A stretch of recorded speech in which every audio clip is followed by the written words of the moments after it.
Hey guys, this is Atark here. So this is the Oura Ring Gen 4 and I have been wearing it every day for the past 3 months or so, and there are a lot of things to talk about. A lot of things I really like about this ring and a few things that I wish were different or improved. So let's talk about the Oura Ring Gen 4. Okay, first up, let's talk about the design. The new Oura Ring Gen 4 has a slightly updated look compared to the previous generation. It is now fully made of titanium and the sensors are recessed into the band, which makes it feel lighter and more comfortable to wear. Titanium is also biocompatible, so it is very unlikely to cause skin irritation, which is great if you are wearing it 24/7. And in the Gen 3 ring, the exterior was titanium, but the inside was made of epoxy resin where the sensor bumps were located. So if you've experienced any skin irritation with the Gen 3, the Gen 4 might fix that issue. So with the Gen 4, the inside is also smooth titanium, so no more little bumps pressing into your finger. So it is just more refined and supposedly a little bit more comfortable overall. The ring is now also available in sizes 4 through 15, which means 4 new size option for people with smaller or larger fingers. When you order one, Oura will send you a sizing kit, which I highly recommend using it. Do not go by your old Oura ring size or even your standard ring size. So because, for example, I usually wear size 10 on my middle finger, but with the Oura ring I had to size up to an 11, and also I kind of wish they offer half sizes because 11 fits perfectly on my left hand, but it feels just a tiny bit snug on my right hand, and 11 and a half would have been perfect. And the Oura Ring Gen 4 comes in 6 finishes: black, silver, stealth, brushed silver, gold, and rose gold, and prices start at $349 for the black and silver option, and the one I am wearing is a stealth version, which costs $50 more. It has a matte black finish, while the regular black version has a more of a glossy finish, and the gold and rose gold models are priced at $499. Now here's something you might not notice right away: the ring isn't fully matte black or in the color that you pick. Only the outside is finished in that color that you choose. So in my case, the outer surface is matte black, but the inside of it is this polished glossy titanium, and depending on how the light hits it, you'll definitely notice the two-tone design. And the Gen 4 also comes with big upgrades under the hood and what Oura calls smart sensing technology. And according to Oura, this makes the ring more accurate and more responsive to your body's signal. Oura also doubled the number of signal pathways in Gen 4, so it went from 8 in the previous generation to 18, and that means a better signal quality, fewer gaps in your data, and more reliable readings. Even if the ring shifts slightly or if the fit isn't perfect, and it is especially helpful during workouts all while sleeping. As for the sensors themselves, there's a lot packed in there. You've got red and infrared LEDs to track blood and oxygen levels during sleep, green PPG sensors for 24/7 heart rate tracking, and infrared sensors for HRV and respiration. There is also a digital temperature sensor and a 3D accelerometer for movement tracking. But what's cool is that all of these sensors do not just run full blast all day. They work together with adaptive algorithms that adjust how and when data is collected based on what your body is doing. So you end up with more personalized and intelligent view of your health, recovery, and sleep. Now, with all these new sensors, you would think the battery life would take a big hit, but it's actually improved. Oura says you can get up to 8 days of battery life with the Gen 4, and in my experience, it's more like 5 to 6 days max, and depending on how often I'm syncing with the app or what other features that I'm using. Still, that's pretty solid for a device this small. And the ring doesn't keep everything running 24/7. It prioritizes different sensors depending on what you are doing. So for example, it will focus more on HRV while you are sleeping and dial things back when you are just sitting around on your couch. Charging also got a slight upgrade. The charger has a more premium look to it now. It's a bit bigger though than the previous generation, but I really wish Oura had gone the route of a charging case like Rincon does. With Rincon, you get this compact case you can travel with that holds a charge and recharges your ring so many times. It's way more convenient than having to take your charger and hope you can find a USB outlet somewhere and you have the right cable with you. Now, let's talk about the Oura app experience, because this is where all the magic from the ring gets turned into something that you can actually use. The app is very clean. Oura did a great job with it. Very intuitive and broken down into 3 main sections: Today, Vitals, and My Health. The Today tab gives you a high-level snapshot of your health each day, including your readiness score, which tells you how you recovered from a previous day, your sleep score, and your activity score. It's basically your daily dashboard, great for just quick check-ins. You can tap into each of these scores to get more details and see exactly what impacted them that day. The vital section lets you dig deeper. It's another way to explore your daily health data and see what's influencing your metrics, like how your readiness score is affected by things like body temperature, HRV, resting heart rate, and respiratory rate.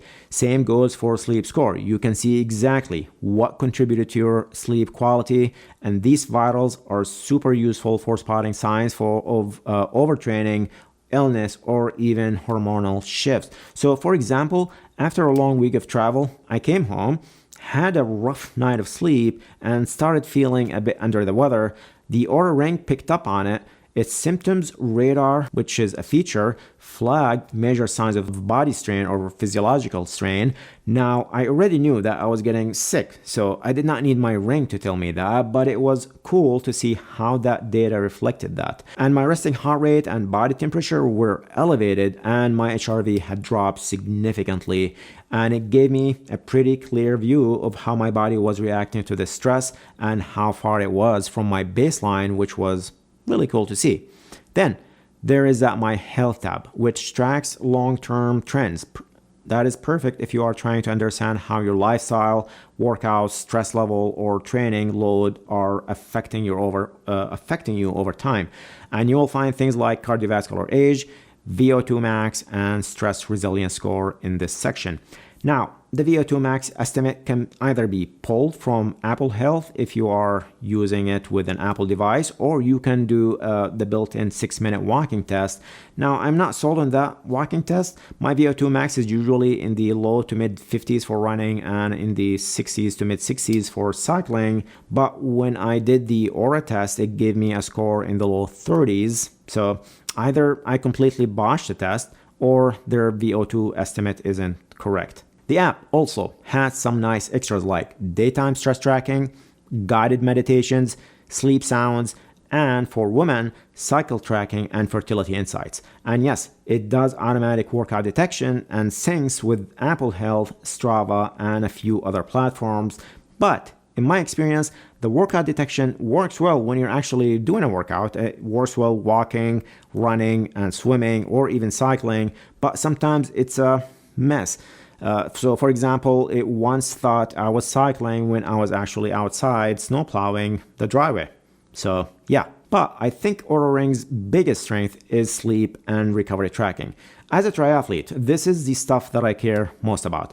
The Gen 4 tracks a bunch of metrics while you sleep to determine your sleep quality and recovery status, and the app breaks down your sleep into stages: light, deep, REM, and awake, and shows you how long you spent in each stage.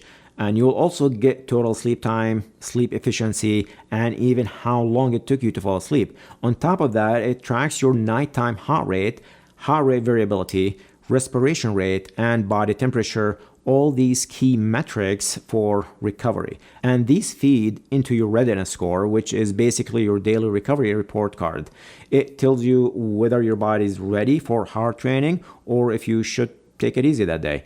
And honestly, it's been pretty good for me, especially on days when I've felt worn down after a big training block. Oura also includes a symptom radar feature that monitors changes in your body, like I talked about a little bit earlier, especially early signs of strain or sickness.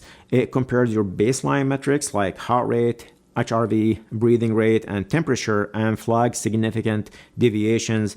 It's not a diagnostic tool, but it's a helpful early warning system, and it works surprisingly well in my case. Now, let's talk about something a little less exciting, and that is the subscription model. So aside from the high price of the ring itself, you also need to pay for a monthly subscription to unlock all the features.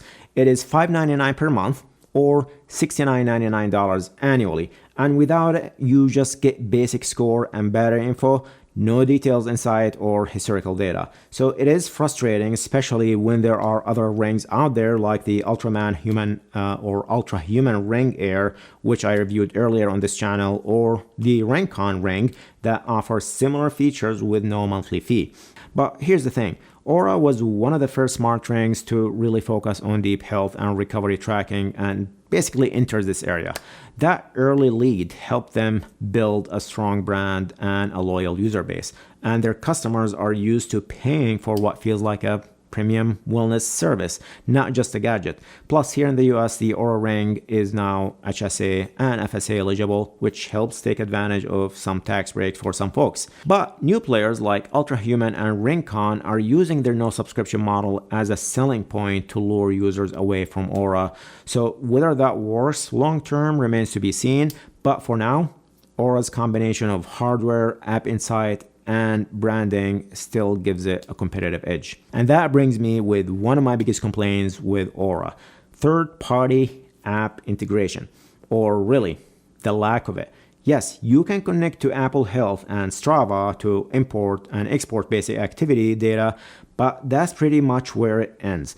You cannot directly sync your biometrics like HRV, sleep data, or your readiness score to platforms like Training Peaks. If you want to make that work, you'll need to use third-party workaround like HRV for training, which isn't really ideal. But something like Ultrahuman Ring Air particularly syncs all your information to Training Peaks automatically and seamlessly, no extra steps, no extra apps needed.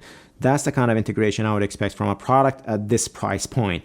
Now, to be fair, there's a lot to like about the Oura Ring Gen 4.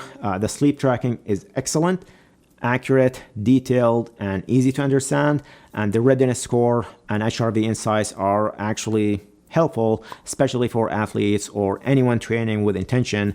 And the ring is also lightweight, very comfortable to wear, and the steps tracking has been pretty much on par with my other devices. But it is definitely not perfect. For one, the ring is already showing some signs of wear, which I did not expect after just a few months of use. It's not too bad, but compared to my Ultrahuman Air ring, which I have been using for a lot longer, you can definitely see a lot less signs of wear on the Ultrahuman Ring Air. Also, I do not love that subscription model, even though I am paying for it and will probably keep paying for it. But it is frustrating to have to pay extra just to unlock the data that the ring is already collecting. Also, nap detection is also inconsistent. Sometimes it detects that I took a nap, sometimes it does not. And again, the lack of that deeper third-party app support really limits how useful the data is if you are training with platforms like Training Peaks. And just to be clear, the Oura Ring isn't meant to replace your GPS sports watch like the Apple Watch or Garmin watches. Even though it uses your phone to track workouts with the ring, it's not designed for that, or at least I don't think it is. This isn't your like an Apple Watch or Garmin. Aura's strength is in giving you that big picture view like sleep, recovery, readiness, not real-time workout stats like your Garmin watch or Apple Watch. So there you have it, folks. This is the Oura Ring Gen 4. If you find this video helpful, hit that like button. It really helps this channel. And if you are still watching and have not subscribed yet, well, you know what to do. Thanks for watching, and I will see you in the next video.